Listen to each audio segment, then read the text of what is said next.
Death isn't an ending. It's an exam you've been sitting for your entire life. The last heartbeat lands, the body's noise drops out, and a strange clarity floods the room. What the temples called the clear light of Ra rises like a sun behind your eyes, offering a split-second choice: merge with it, or turn back toward the familiar. This film decodes Egypt's oldest afterlife text as a field manual for the first 49 days. The shock of separation, the mirage of comforting gods that are your own projections, the mind-made terrain of the Duat, and the uncompromising weighing of the heart.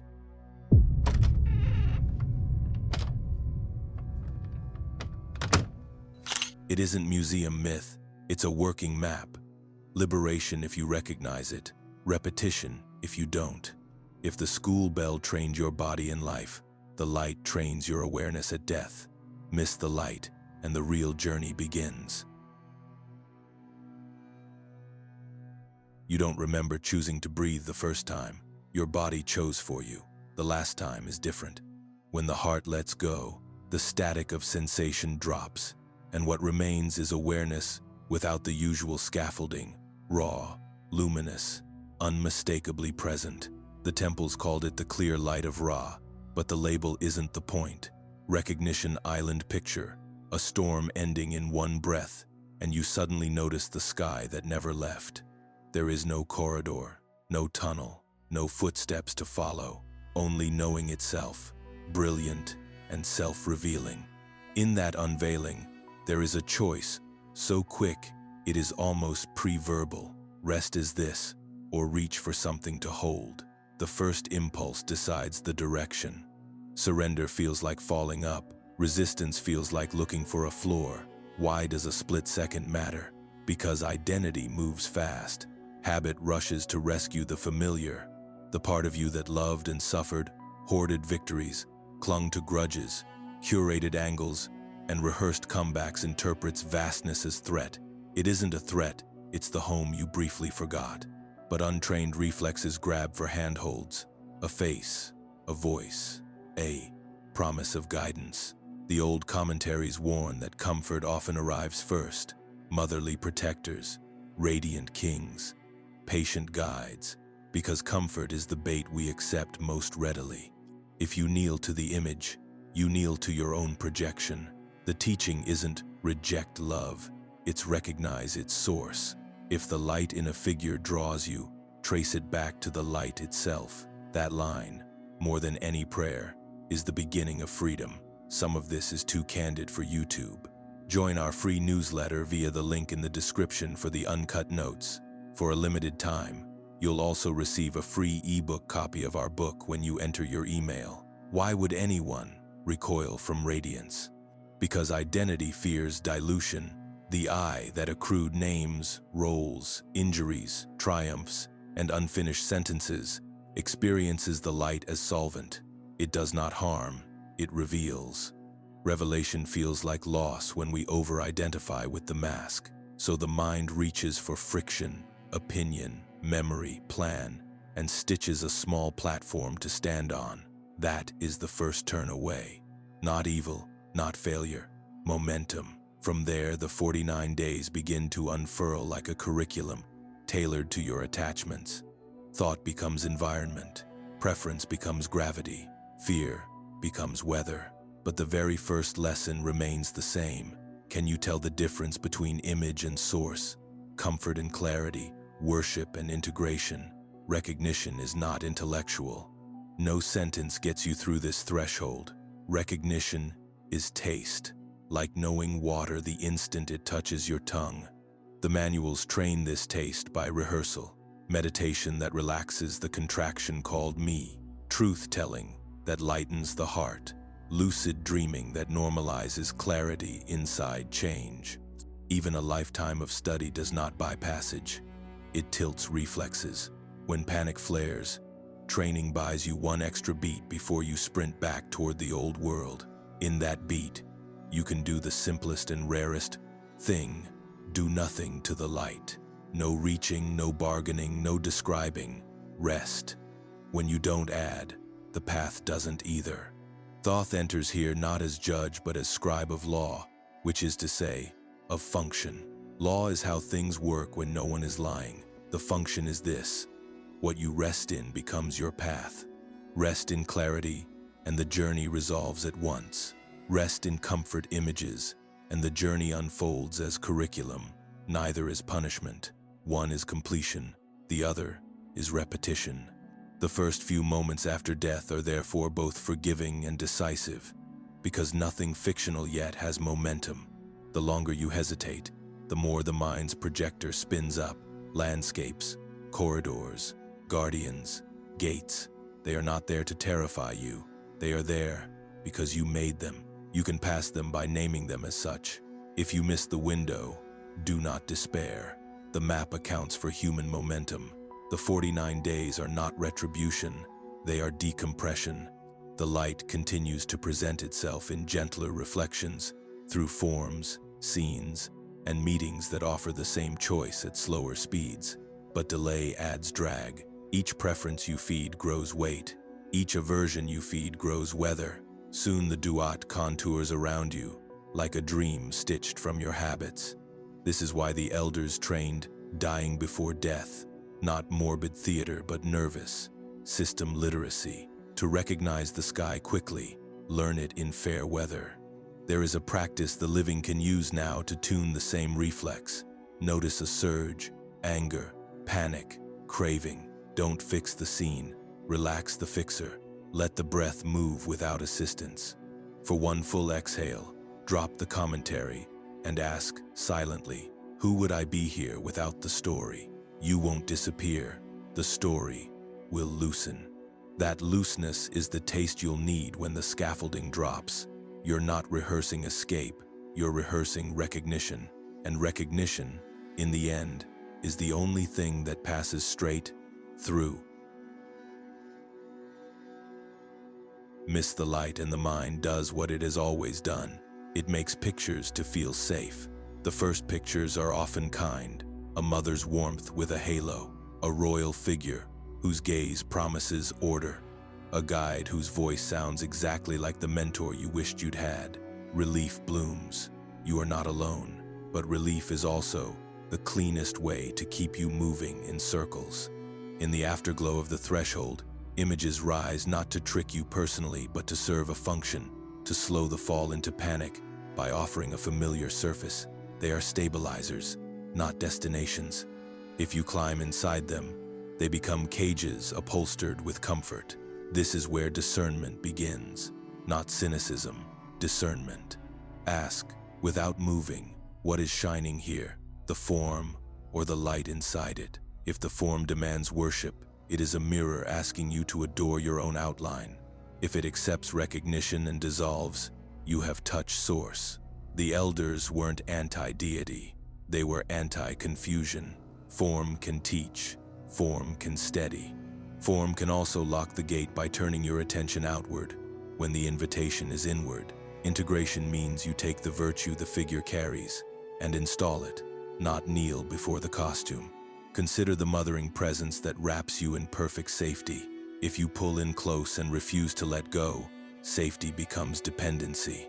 If you bow to the warmth and say, "May its clarity be mine," the warmth returns to light, and you gain steadiness. Consider the radiant king. If you kneel for orders, you reboot hierarchy, master above, you below, and the journey becomes obedience drills. If you name the radiance as your own clear knowing, the crown dissolves and the knowing remains. A guide offering a path is useful only if the path returns you to your center. If the guide keeps your center, you've traded one life for another role. Thoth commentaries read like engineering notes. Attention steers, names orient, truth transmits, lies collapse. In that register, deities are less people in the sky than operating qualities. Isis stabilizes coherent love. Horus clarifies precise sight. Anubis protects thresholds. Maat calibrates truth. When these qualities appear as figures, they deliver something like a living diagram. If you mistake the diagram for an external owner of your fate, the diagram becomes a wall. If you integrate the quality, live it, speak it, Act it. The wall turns into a door. The trap is ancient.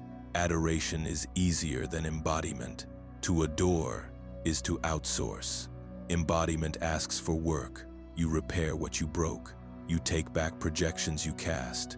You practice the virtue until it lives in your bones. The Duat is merciless only in this sense. Whatever you refuse to own returns as scenery, as characters, as weather. Your anger appears as a barking guardian you cannot pass. Your greed appears as a market with no exits. Your flattery appears as a choir praising you while steering you away from truth. Call these illusions if you like, but they function like instruments, tuning you to the note you actually live. Here is a simple test when any figure appears. Do you feel smaller and more dependent, or clearer and more responsible? Smaller means you've placed your center outside yourself again. Clearer means you've taken the hint without surrendering the keys. The ancients encoded this in Ren, the true name. Speak a true name, and a path opens because naming restores orientation. But a true name is not a password you rent from a god. It is a quality you recognize, claim, and live. When you lie about your nature, names jam. When you tell the truth, doors open in plain walls. The mind, trained by a lifetime of media and ceremony, may prefer a theater of angels and demons to the quiet task of owning its motives. That is why the early days can feel like a pageant. Processions, banners, hymns you half remember from a dream. If you sign contracts in a theater, expect to play a role. If you sit down inside a pageant and simply notice which parts make you hungry, which parts make you afraid, which parts make you righteous, the costumes begin to loosen at the seams. You start to see your own handwriting on the banners. The chorus stops sounding holy and starts sounding like habit. You may ask, what about real helpers? The tradition doesn't deny them. It asks for calibration. A true helper leaves you more yourself, not less. They don't hoard your attention or demand worship. They redirect your gaze to the light and to the qualities you can integrate. After a meeting with a true helper, you feel unusually honest, strangely brave, ready to repair, ready to drop a costume. False guides leave you comfortable and stalled. They hand you flattering titles, heavy with borrowed authority, and ask you to sign with your future. There is also the opposite trap, the reflex to fight every apparition with scorn. Scorn is worship wearing armor. It keeps your gaze glued to what you hate. If you shout down every image, you have still knelt, just in reverse. The clean movement is acknowledgement without adhesion. Bow to the teaching, not the teacher. Take the medicine, then put down the cup. When you move like this, rooms open without ceremony. Guardians nod and step aside because you have already performed the function they were built to test. Remember, the Duat is not somewhere you walk. It is something you do. Thought is clay. Attention is heat. Belief is the mold. When you understand the craft, you stop blaming the kiln for the pot you keep baking. This is why the manuals obsess over preparation. Ethics lighten the mix. Shadow work removes grit. Breath smooths the spin. Lucid practice keeps your hands steady when the wheel accelerates. In this craft, gods, guides, and familiars are tools. Use them skillfully, and they disappear into your skill. When an image dissolves and leaves a quality behind, you are graduating. When it clings and requests tribute, you are repeating a class. Graduation here does not look like triumph. It looks like simplicity, less theater, more clarity, fewer promises, more truth. The path grows quieter as the pictures turn back into principles. Ahead, the testing ground responds even faster. The world won't merely show you what you are attached to, it will become it on contact. That place has a name. The Duat does not wait for you like a country on a map. It assembles in real time around whatever you bring. Thought is clay. Attention is heat. Belief is the mold. Change any one of these, and the walls move. If you want a physics note, Here it is in plain speech. Attention acts like gravity. What you stare at gains mass. Fear behaves like weather. What you dread darkens the sky. Desire moves like a current. What you crave drags the ground beneath your feet in that direction, whether it's wise or not. This isn't metaphor in there. It's mechanics. The manuals don't argue with you about whether it's fair. They show you how to steer. Why 49 days? Not because someone set a bureaucratic timer, but because cycles teach better than speeches. 7 sevens, orientation, crossings, guardians, reckonings, repairs, thresholds, return or release. The feel of time is elastic. Minutes can spread into planes. A single insight can collapse a valley, but the curriculum totals what it totals. Think of it like a spiral staircase you can take quickly or slowly. You still make the turns. If you cut a corner, that floor returns later wearing a more honest label.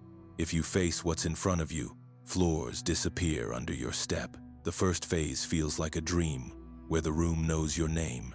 Orientation isn't a briefing, it's a mirror that doesn't blink. You'll notice how the space understands what you mean before you say it. Doors slide open toward whatever you intend most. This is both generous and dangerous. Generous because you can learn fast without translation. Dangerous because unowned, motives sprint to the front and claim the controls. The elders taught one move here: name things correctly. To call a hunger love is to turn a lantern into a fog machine. To call fear prudence is to grow a maze where there was a hallway. True naming clears the air. That is why Ren, the true name, matters.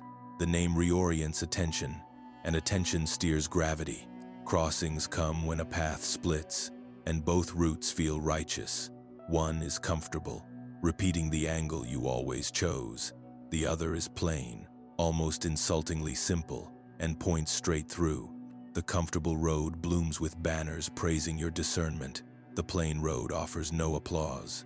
The manuals are annoying here. They keep recommending the quiet door unless you can state, without flattering yourself, why the decorated one doesn't simply serve your favorite costume. If you can say the truth cleanly, the decorated path sometimes collapses into the plain one, as if grateful you finally admitted the game. Guardians appear when you need a reason to stop pretending. They aren't jailers. They're instruments calibrated to your dishonesty.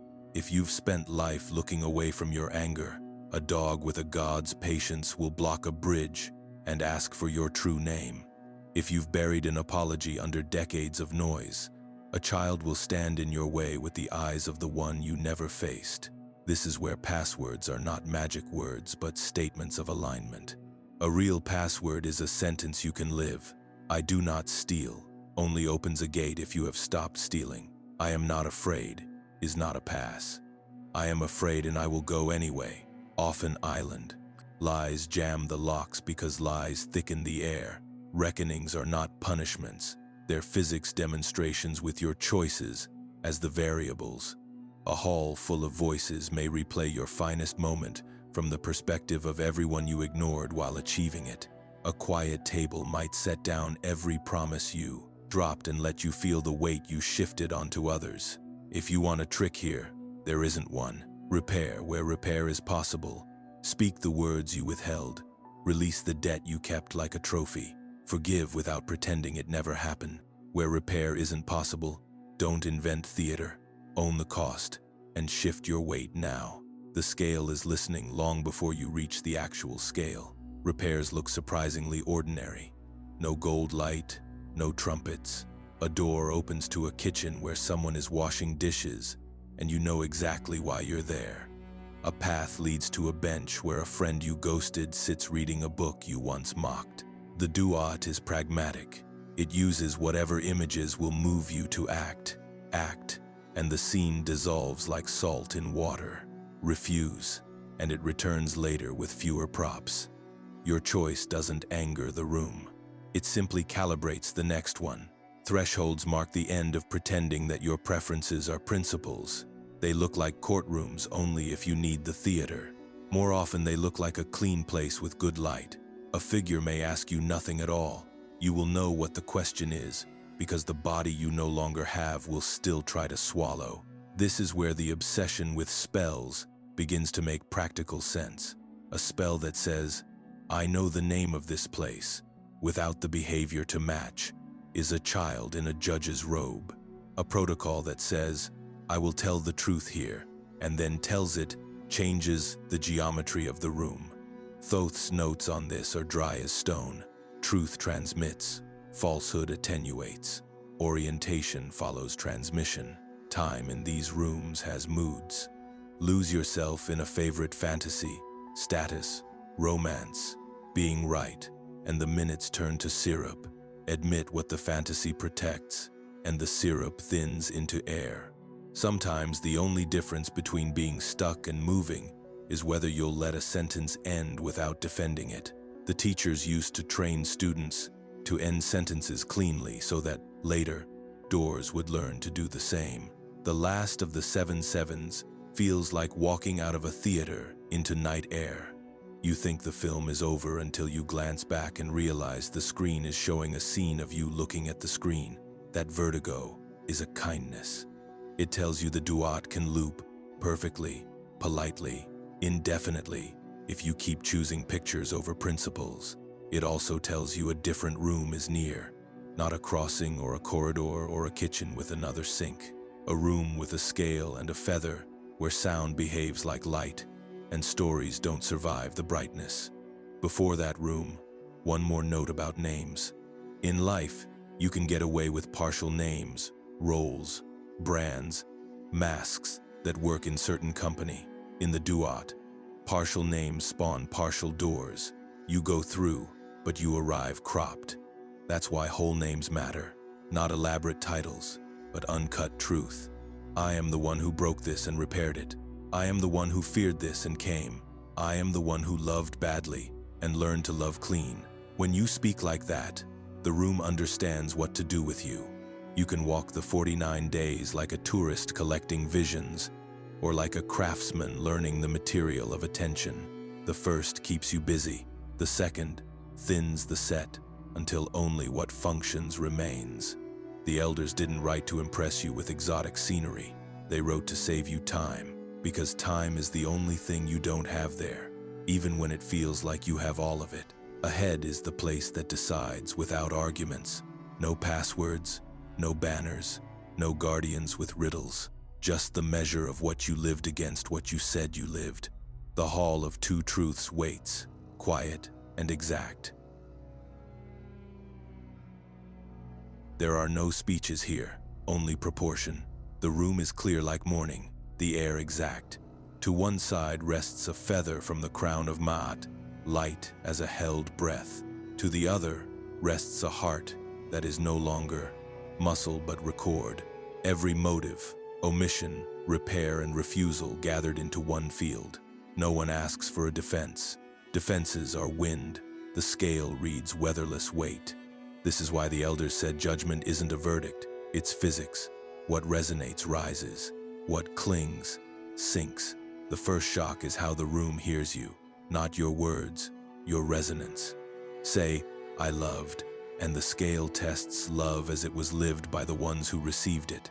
Say, "I told the truth," and the scale listens from the ears of those who needed it most.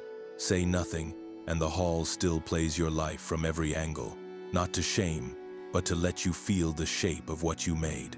The life review is not a film on a wall. It is empathy with the lights on. You are you, and you are everyone you touched.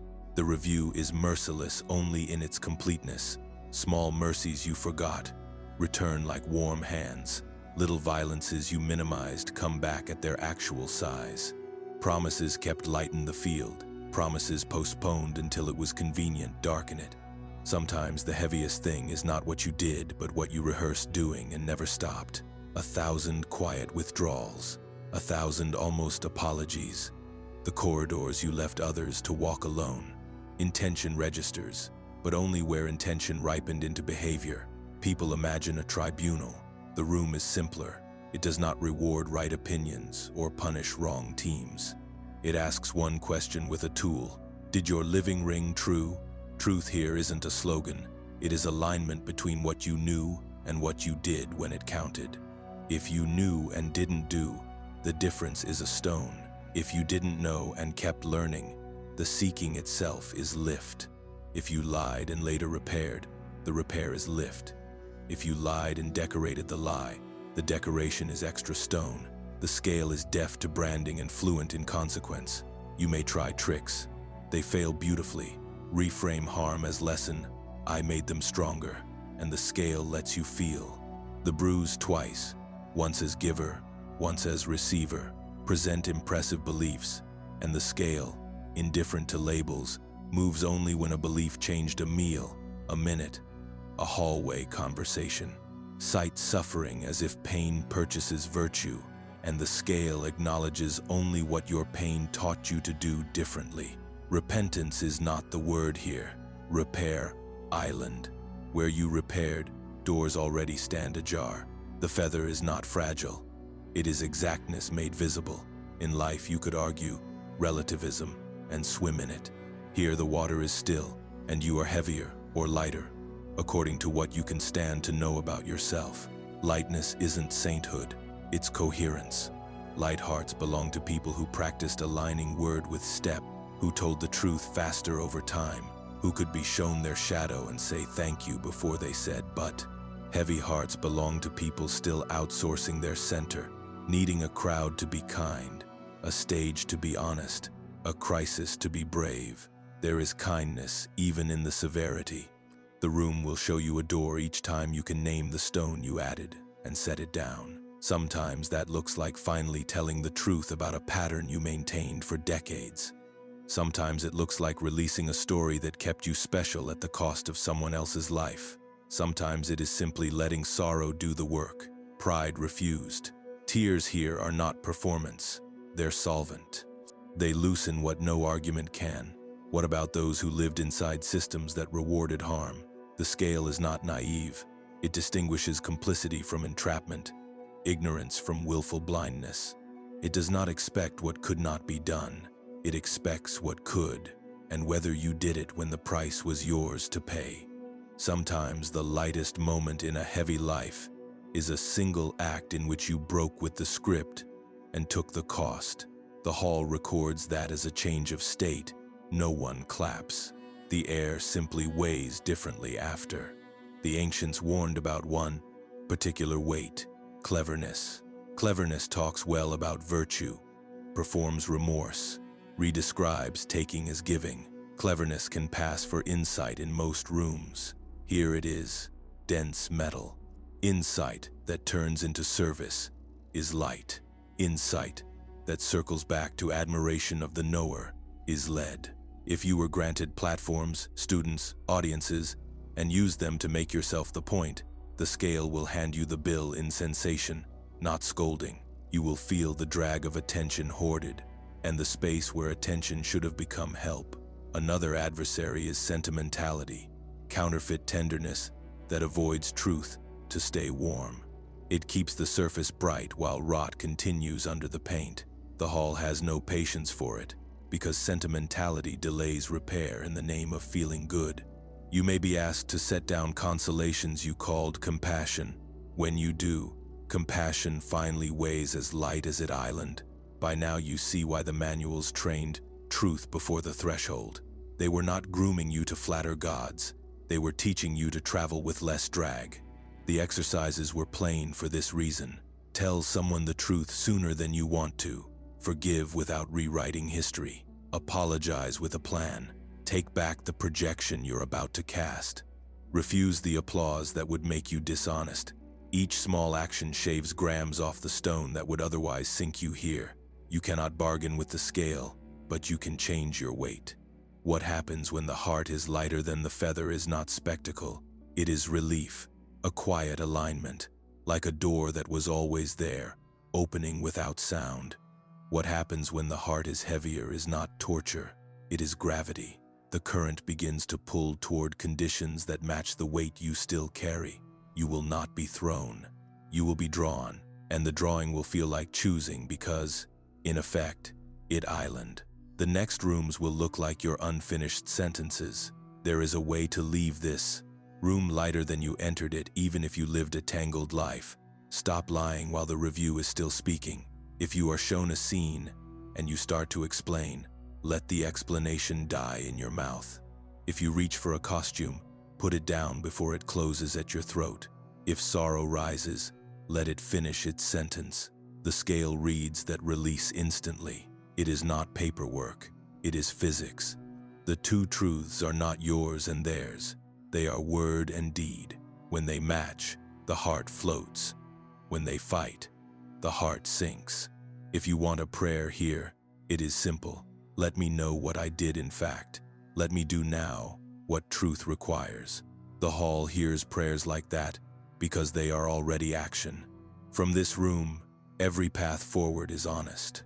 One leads out, one leads back, by the cleanest route to what remains. Either way, the mercy is the same. You will no longer be able to pretend that what you say is who you are, unless you live it. When the heart weighs heavy, the room doesn't throw you anywhere. It tilts a little, and you begin to slide. Not a sentence, an inclination. The same currents that shaped your days begin to gather under your feet, and you feel the pull toward conditions that match your weight. The elders called this karmic magnetism, but it isn't a mystical accountant. It's resonance doing what resonance does. Like calls to like. Unfinished sentences look for mouths. Old fires look for air. Attachments are not ideas, they're frequencies. Craving hums, fear drones, vanity rings like thin metal. The Duat is exquisitely literal. Where the field hums, doors open to rooms tuned to that note. A hunger for status does not summon a laurel crown. It summons an arena where being seen is scarce and made scarce on purpose. So you run. A terror of abandonment does not conjure warm arms. It conjures distances that mirror the terror until you can tell the difference between love and possession. A grievance rehearsed for decades produces worlds designed to a terror. Keep that rehearsal going until you tire of the part. We tend to picture rebirth as a grand sorting. This species, that nation, this family, as if allocation were the point. The manuals suggest something quieter and more precise. It is not a slotting so much as a matching. When a pattern keeps moving because you keep feeding it, it behaves like a magnet. Magnets pick up filings that fit. Names, places, faces become attractors not because a bureaucrat stamps your file with them, but because your field already has their outline. This is why you can glance at a future and feel a city call you, a language fit in your mouth, a mother's voice rise in your chest like a memory you haven't had yet. You are not being lured, you are echoing. Hunger, in this register, doesn't only mean food or body. It means any insistence that life must arrive in one costume to count. I must be adored. I must be right.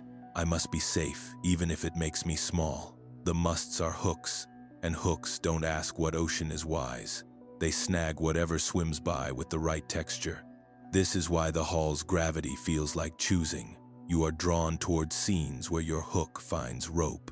It feels like home because, functionally, it is. A house built from your favorite nails. Some patterns are loud. Addiction is obvious in its appetite. It blinks neon. Others are polite, and thus more stubborn. Service that disguises control. Humility that hides the need to be praised for humility. Romance that is a contract for someone to tidy your childhood for you. The scale doesn't grade the costume. It weighs the contract. If the contract makes other people small so you can stay unexamined, the contract is heavy. Heavy seeks ground. Longing is not the enemy. Longing that refuses to learn island. There is a form of ache that ripens you, a clean want that keeps opening your hands, and there is the kind that armors you, a tight want that keeps closing them. The first attracts teachers and places that widen your capacity to give what you want to receive. The second attracts scenes that confirm you are right to want and right to hold, which is how wanting turns to clutching and clutching turns to a birth canal shaped like the inside of your fist. People ask whether love can pull you back. Love doesn't pull, it invites. What pulls is attachment to the picture that stands in for love.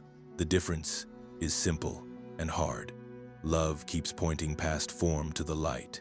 Attachment keeps pointing back to the form and asking it to be God. If you can love the way a window loves, by being clear, love becomes weightless and lifts you. If you insist that love behave like a mirror that flatters you whenever you pass, the mirror thickens into a wall, and you will look for doors painted with your favorite face. You might wonder about those born into harm they did not choose. The manuals don't trivialize this with tidy equations. The field is complicated: personal pattern, collective weather, ancestral currents, all moving in a world where other people have freedom too. What they offer is not blame but a lever. Wherever you have agency, however small, what you choose shifts the field. One act of clean refusal, one repair made when you could have hidden, one truth told at cost. These become changes of state. They don't explain everything. They begin to change something. The magnet weakens where you stop feeding it. There are signatures that travel like family heirlooms, not fate, momentum. A line of people who rage instead of grieve teaches the next body to choose anger less painfully than it teaches grief. A line of people who stitch their worth to what others think will populate their children's rooms with mirrors and call that love. When the manuals counsel detachment, they aren't asking you to become cold. They're asking you to put down the heirloom that cuts your hand every time you hold it. Detachment is unhooking, not abandoning. It is choosing to love without making your love a leash. Names have their part in this, because names orient attention, and attention steers gravity. The name you insist on, victim, savior, genius, monster, calls for scenes that keep that name plausible. Even good names weigh when you need them. Healer becomes heavy if it keeps you from resting when rest would heal. Warrior becomes heavy if it keeps you fighting long after peace would be braver. The lightest name in these rooms is usually the plainest one, the name that tells the truth without performance. Call yourself by that, and you stop inventing theaters that need an audience to agree. Some will follow the pull without noticing. They will mistake repetition for destiny. Others will notice and still follow because noticing without training is like seeing a rip current and thinking you can outswim it by pride. The elders were practical about this. They did not promise that a few pretty lines whispered into a candle would override a lifetime of habit. They designed habits that alter inclination, ethics that make lying feel like bending iron without tools, shadow work that makes projection taste like a bitter spice you stop adding to your food, breath that teaches the body not to turn every surge into a panic, lucid dreaming that turns surprise into a cue for clarity instead of a cue for clinging. All of this trains the only lever that matters at the threshold, reflex. It helps to understand what detachment is not. It is not refusing beauty because you are afraid to lose it. It is not deleting desire because desire embarrassed you. It is not posturing as beyond while quietly aching for applause. Detachment is the capacity to let beauty pass through you without building a dam, to let desire teach you where you are tight, without recruiting the world to hold the knot for you, to allow applause to fall like rain without planting your tent where the crowd gathers. In that capacity, magnets still exist. They just stop dragging. They become information instead of infrastructure. What then of mercy? It saturates the mechanics. The pull repeats until you learn. Rooms return kinder before they return harsher. Helpers appear, friends, books, teachers, dreams that put a wedge between you and the habit just long enough for you to notice the choice inside the urge. You won't be punished for missing those chances. You'll simply be invited again, sometimes in plainer clothes. And if you take one honest act where you used to decorate, one release where you used to grip, the field measurably lightens. Others feel it. The hall records it. The current adjusts. You cannot negotiate with magnetism. You can change what you are made of. That is not a threat. It is your dignity. The Duat will keep suggesting births that make your promises easier to either keep or break. Say yes to scenes that train your promise, and the scenes that flatter your costume lose power. Say yes to teachers that make you simpler instead of more special, and the temptations to be adored will begin to taste stale. Say yes to conditions that let you repair what you broke, and to conversations that let you lose without losing yourself. And the scale, next time, will feel like it was set lighter when you walked in. To pass cleanly, you don't need to become a ghost of no preferences. You need to put your center where nothing rented can live. That center is the same clarity you glimpsed when the light first rose, the same clarity you mistook for loss because it asked for your favorite masks. The work now is simple and lifelong. Keep moving what you love from costume to quality. The more you do it here, the less there is left to magnetize you there. The ancients did not end the lesson with maps of currents. They handed students oars, ethics, shadow integration, lucid practice, breath, silence, service. These are not pieties. They are tools that change the angle of the slide. Die before death, they said, so that when the field tips, you recognize the sky and need fewer rooms to remember it. That curriculum begins before the threshold and travels with you past it. It is the next chapter. Maps are kind. Reflex is kinder. The ancients did not trust last-minute heroics at the threshold. They trained reflex until surrender felt like muscle memory and truth. Telling felt like breath. Die before death wasn't morbid. It was maintenance. Lighten the heart. Steady the nerves. Make recognition automatic. You do it while alive because the materials are cheaper here. Here, the bell rings softly, and you can practice not moving. There, it rings once. Begin where weight is made. Ethics. Ethics is not a performance for neighbors. It is weight management for the heart. Keep your word, and your heart learns float. Break it, explain it, postpone it, and the body registers stone even while the mouth says story. The curriculum is simple enough to be humiliating. Pay what you owe without being asked twice. Tell the truth one beat sooner than you want to. Return what isn't yours, including attention you took that wasn't offered. 1,000 featherlight acts become a posture. By the time you reach the hall, you're not arguing with gravity, you're cooperating with it. Shadow work is the part everyone quotes and almost no one finishes. Your villains wear your face. The anger you despise belongs to a part of you that learned to roar so tenderness wouldn't die. The envy you sermonize about grew where you exiled your own permission. The work isn't dramatic, it is documented. Track where indignation spikes, where contempt feels delicious, where flattery feels necessary. Write what you wanted the world to be responsible for, and take back one item a week. Name the impulse cleanly. Feed it a better task. When you stop outsourcing what you won't own, fewer guardians need to appear later to return your property.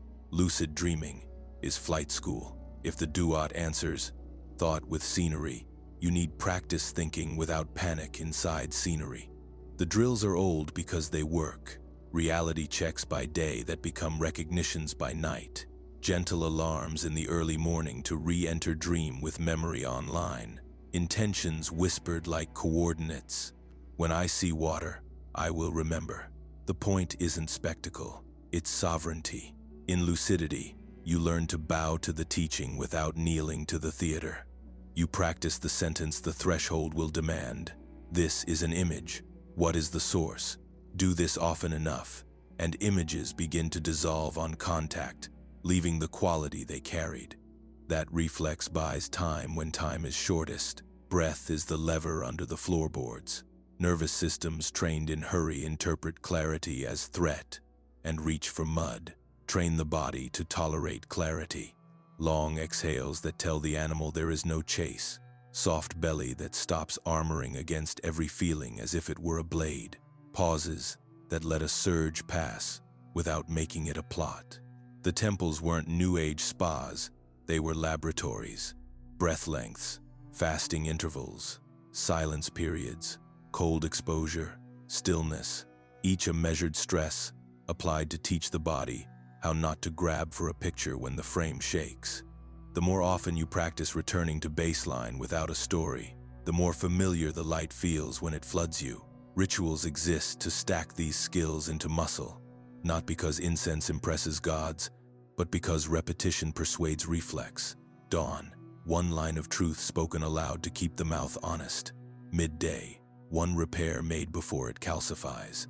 Dusk, one breath longer than comfort to keep panic from owning the night. Weekly, one conversation where you tell the clean version without performing innocence.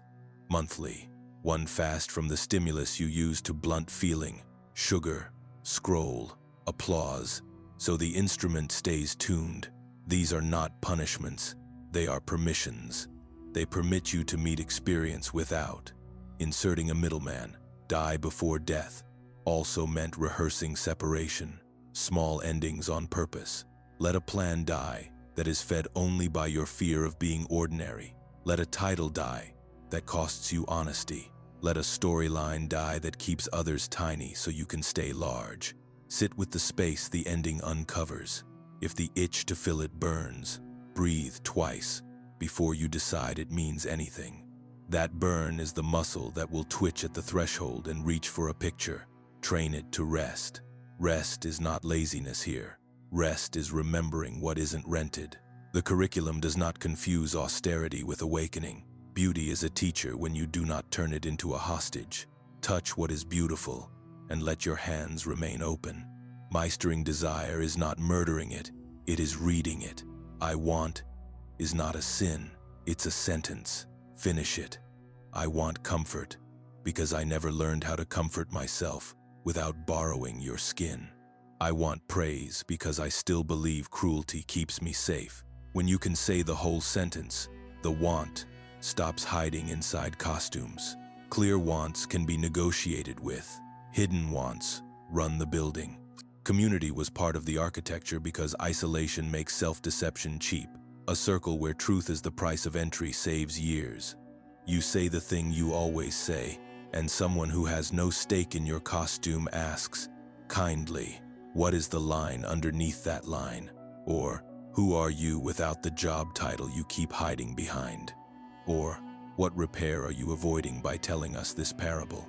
The room doesn't shame, it calibrates. Calibration is the friend you will wish you had when the scale is the room. Service keeps insight light. Insight glows pleasantly in the skull and turns to lead when it is hoarded. The quickest way to convert understanding into lift is to enact it where no one is applauding. Carry something that isn't yours to carry because you are strong today. Teach something you learned the hard way without making your Dallin a Talon. Pain the hero. Give money without theater. Refuse credit when the truth is you were lucky. Each time you trade being seen as good for doing the good, you train a future where the scale recognizes your weight without paperwork. Language practice is not pedantry in this school. It is access training. The Duat moves by naming, so does a life. Speak cleanly now and you will speak cleanly later. Reserve never for what you can actually guarantee. Use always as seldom as the sun lies. If you do not know, let I do not know. Protect you from inventing.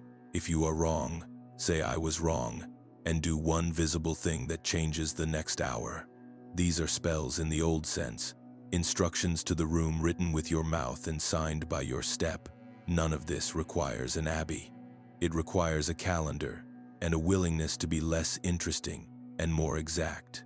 You will look boring to people who want spectacle. You will look unreliable to people who depended on your costume.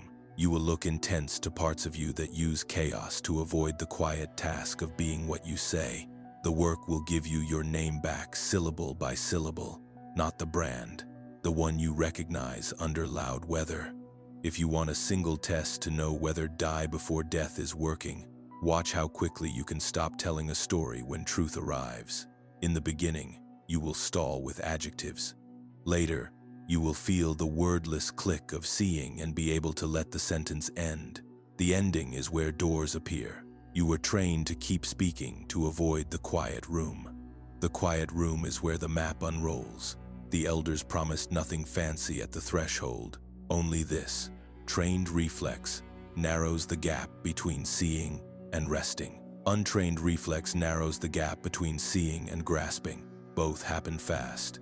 This is why you do the slow work now. Ethics reduces drag. Shadow work retrieves the power you outsourced. Lucidity makes scenery less hypnotic. Breath steadies the animal. Ritual anchors the gains. Community corrects your aim. Service turns weight to lift. Language pays the toll in exact words. Do this, and the first bell after death will sound like recognition, not surprise. And if you still think this is grim, imagine arriving where pictures obey your pulse, and having no practice choosing. You will find that practice anyway, by repetition, through rooms. Or you will find it now by intention with friends. Either way, the law is kind. It gives you what you train. Train for lightness. Train for clarity. Train for the sentence that ends without defense, so the next door can open without noise. If the Duat is a system that responds to function, someone had to document the functions. That role belongs to Thoth, not as a capricious god tossing favors, but as the scribe of law, the archivist of how things work when no one is pretending. His gift to mortals wasn't flattery, it was documentation, what later ages call spells, the ancients treated as instructions. What we display as art were once checklists, prompts, and command sets for travelers who would not have a body but would still have a voice. In this register, papyrus is less scripture than flight manual. The oldest layers read like straight engineering. Temple walls and coffins carry sequences.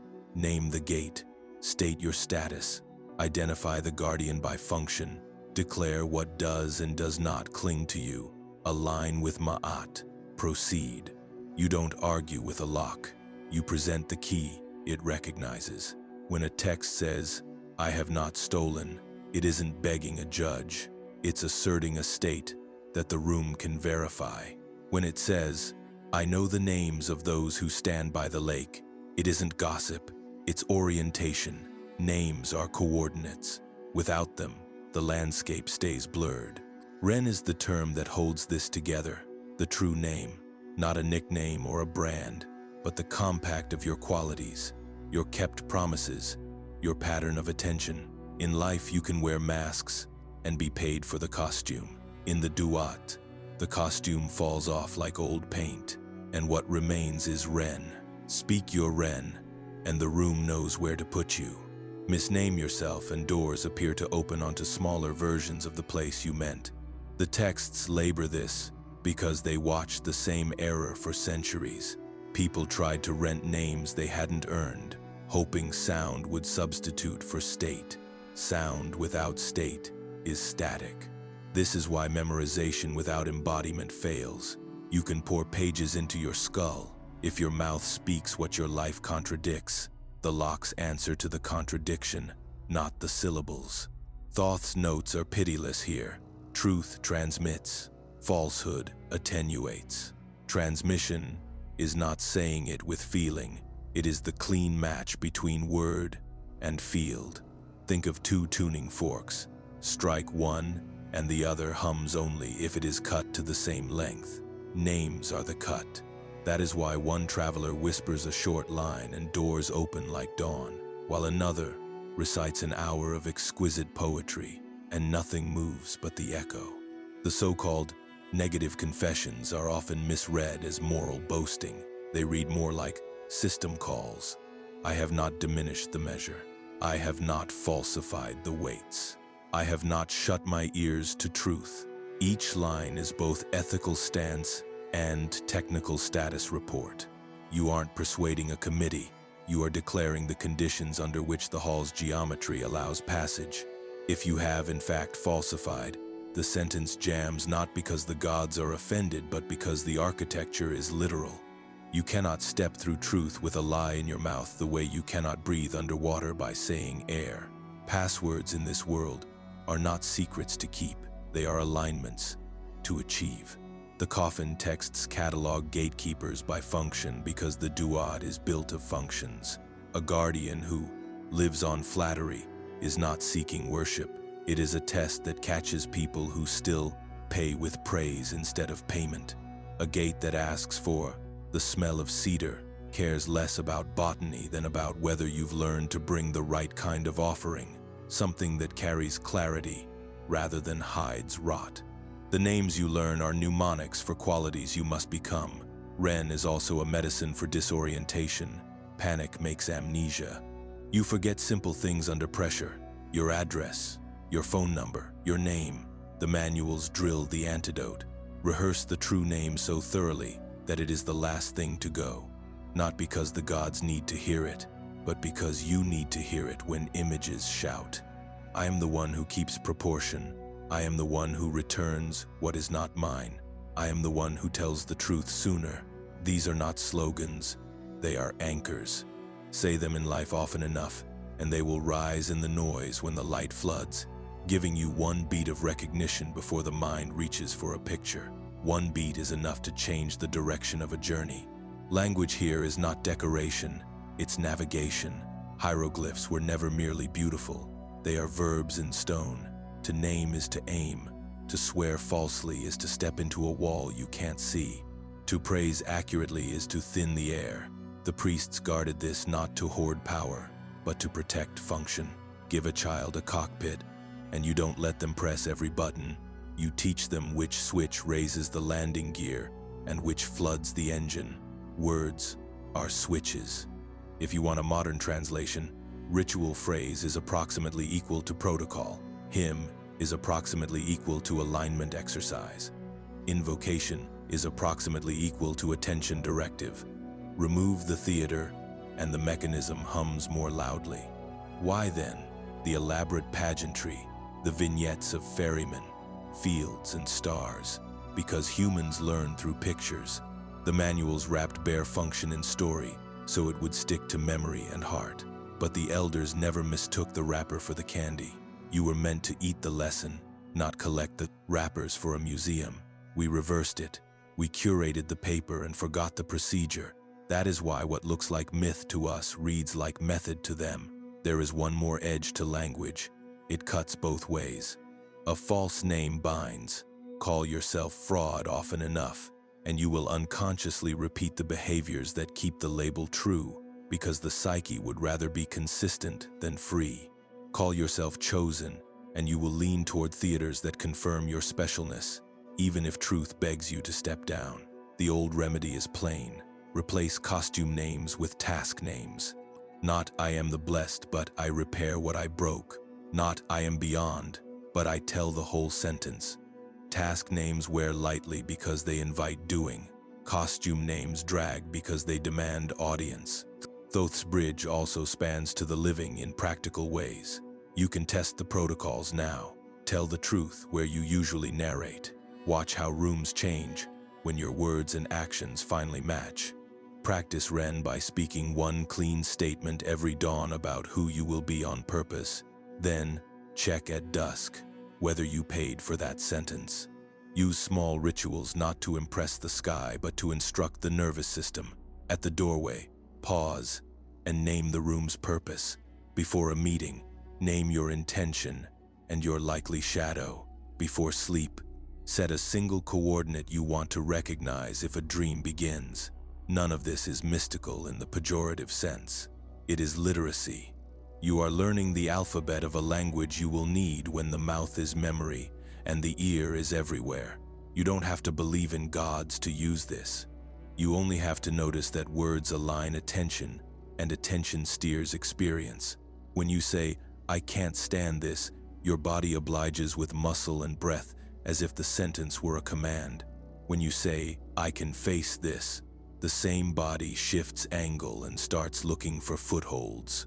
The Duat is that responsiveness made total. Texts are the user manual for a medium where nothing stands between your sentence and the room. The bridge forward is simple. Stop renting names. Start living them. Treat spells as instructions and devotions as training. Remember that the room is always verifying what your mouth claims. If the word is true and the field matches, the gatekeeper is redundant. There is nothing to keep you from. If the word is pretty and the field is elsewhere, you will walk into the paper version of a door. The mercy is that this can be learned. Literacy is kindness. Ahead, we look at why modern testimonies, life reviews, terminal lucidity, shared death moments sound like they're reading from the same manual with different accents. The ancients wrote in pictures, the moderns write in case notes. The rhyme is hard to ignore. If the ancients wrote the manual in pictures, the moderns keep stumbling into footnotes with clipboards. When people describe what happens at the edge, on operating tables, in hospice rooms, at the side of a dying parent, they don't use the old names, but the shapes rhyme. They talk about light that is not a lamp, reviews that are not films, clarity that arrives when the brain should be least able to produce it.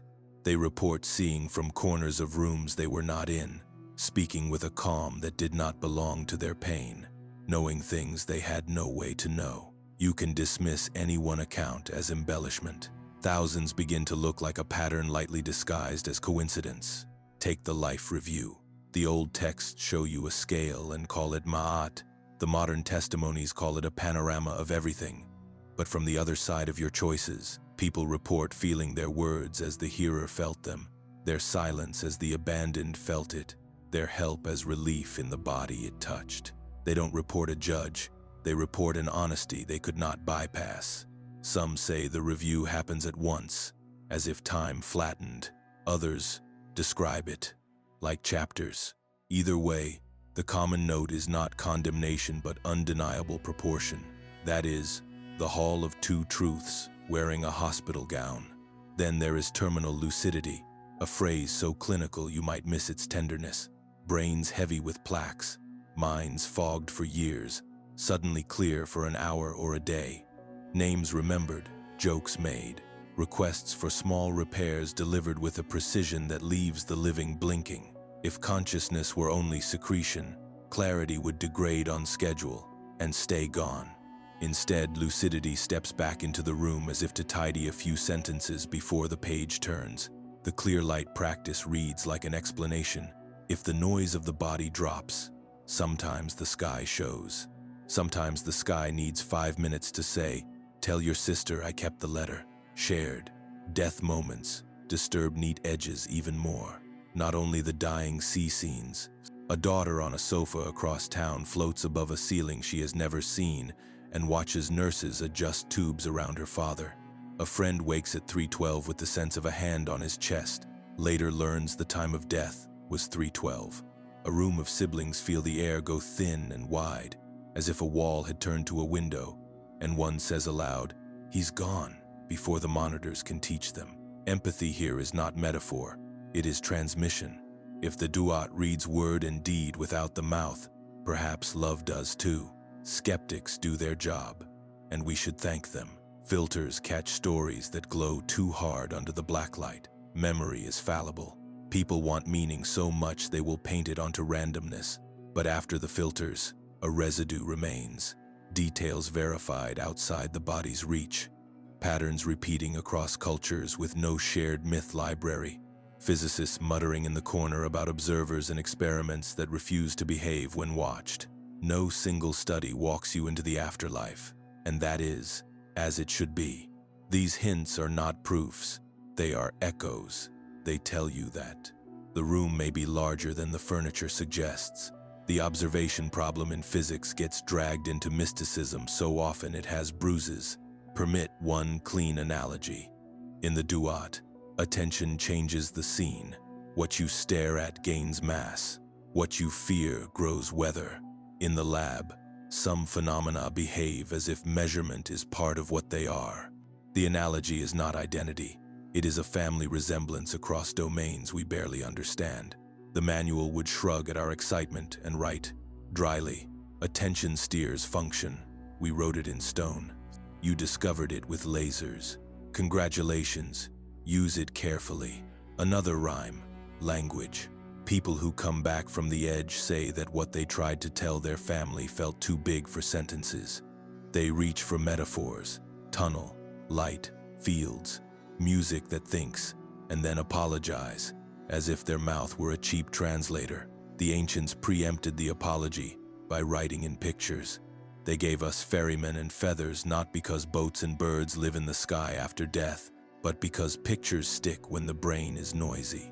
Modern accounts are pictures in a different palette, saying the same thing. There is a mode of knowing where words are late to their own party. In that mode, recognition is the language, and choices. People report being offered choices. Go back, stay, learn this, finish that. The offers are not bribes. They are functions that fit the weight of the field. Someone with a heavy contract around a child may feel the pull like a rope around the ribs and say yes to returning without any story about heroism. Another, whose work is complete in the quiet sense no resume can show, feels completion as a clean room with the window open. In the manual, one path is release and the other is return. In the testimony, one path is light that deepens, the other is light that narrows into a body. Both are coherent because both obey what you have made of yourself. Hospice workers, who live closest to this edge without trying to sell it, speak about the softening of faces, the conversations with people already gone, the rooms that smell sweet for an hour with no source.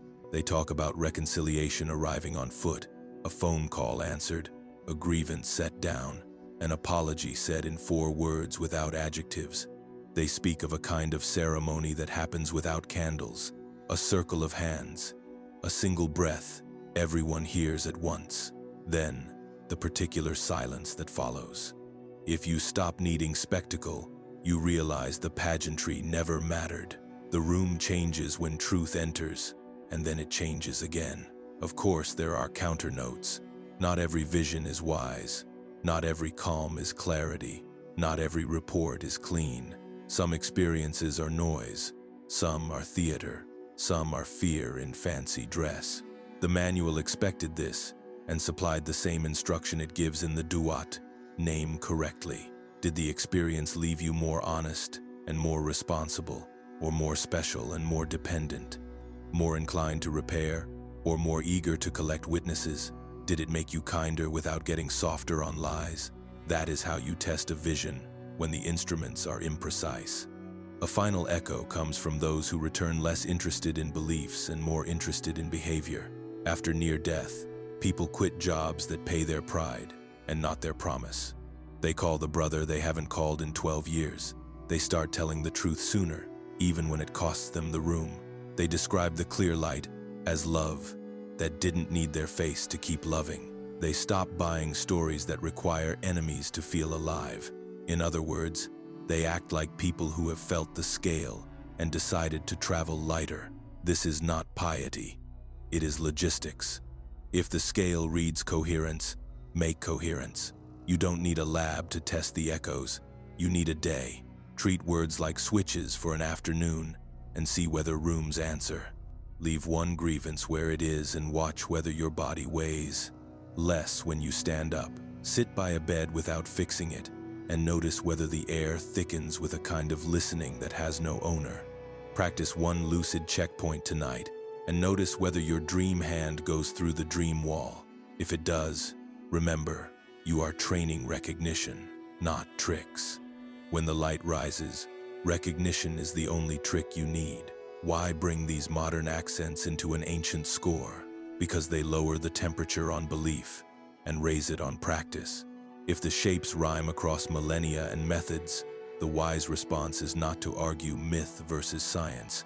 It is to live as if truth functions the way it says it does. The manuals never asked you to become a museum piece. They asked you to become exact.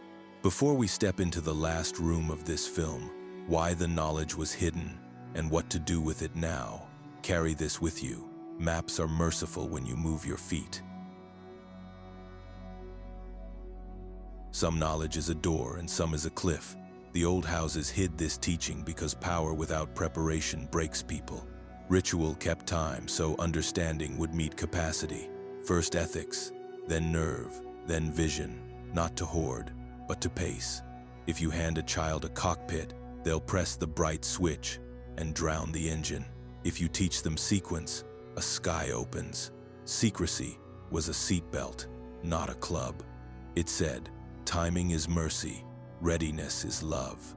We are not in those houses now. The museum cracked the cases, and the internet broke the shelves. The maps are everywhere, and the rituals are souvenirs. Fine. The task remains. Turn museum labels back into method. The measure hasn't changed because the architecture hasn't changed. Truth still transmits. Falsehood still attenuates. Attention still steers gravity. Names still orient. Weight still decides. You can argue doctrine for a lifetime and the scale won't move a gram. Or you can start doing the small, plain things that change your field, and the rooms will answer as if they've been waiting. Treat your day like a quiet initiation.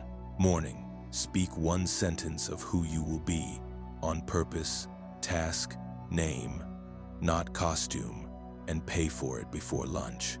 If you break your word, repair before sundown so the stone doesn't set. Midday, tell one person the clean version without flattering yourself, 1 degree earlier than comfort starts. Evening, breathe longer than your story, and let silence strip the adjective from what happened. Weekly, practice death on purpose. End a role you use to stay special. End a habit that makes you heavy. End a grievance that keeps you righteous. Monthly, fast from the narcotic you use to mute clarity. None of this is mystical. All of it is muscle, and muscle is what reflex borrows when the room tilts. Keep company that makes lying expensive. A circle that values calibration over performance will save you years. Make one seat in your life for the person who asks, kindly, what repair are you avoiding? Make another for the one who says, you've told us that story. What's under it?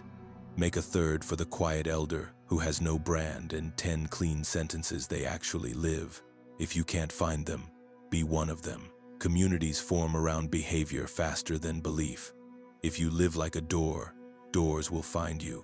Make service the conversion of your insight. Insight is helium until you hoard it, then it becomes lead.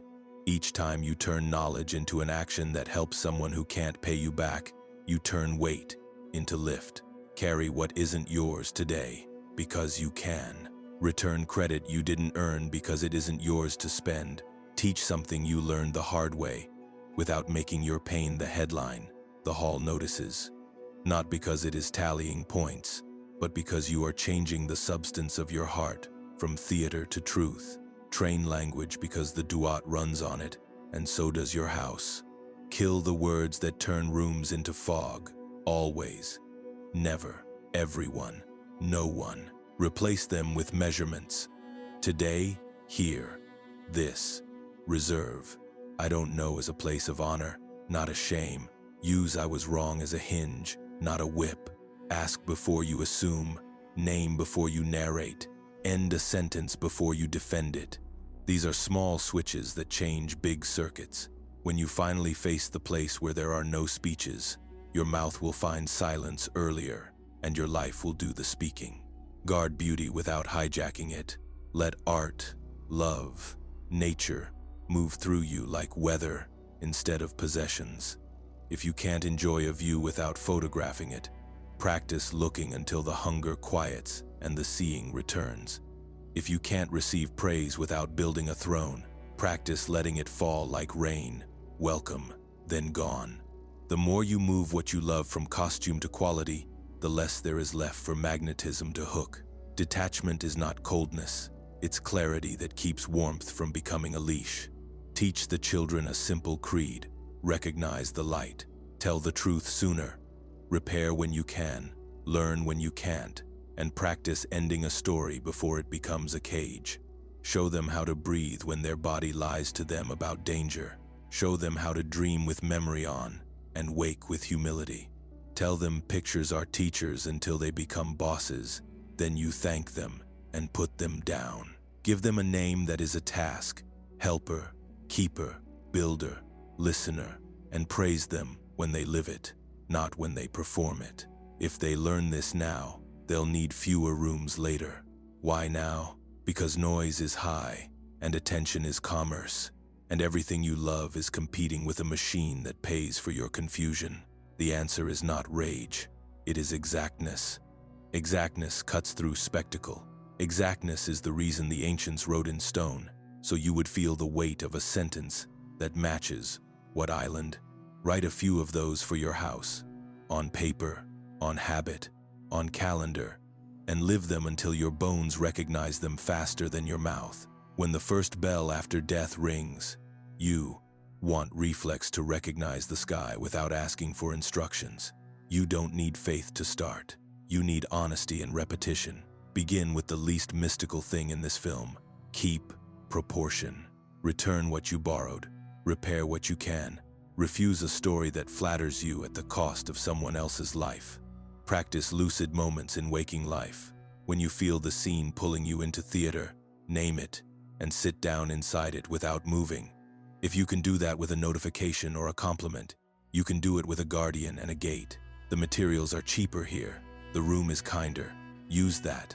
Don't miss what comes next. We share the uncut protocols and deeper field notes in our free newsletter, things we can't publish here without mangling them. And for a limited time, you'll also receive our ebook copy at no cost when you enter your email via the link in the description. If this work matters to you, this is where we keep the living manual. The old secrecy is over. The old responsibility is not. The map is on your table. Turn it from art into instruction. Train for lightness. Train for clarity. Train to see the light and rest before the pictures arrive. Live in a way that your heart knows how to float without argument. If you feel this on a deep level, comment, "I get the code."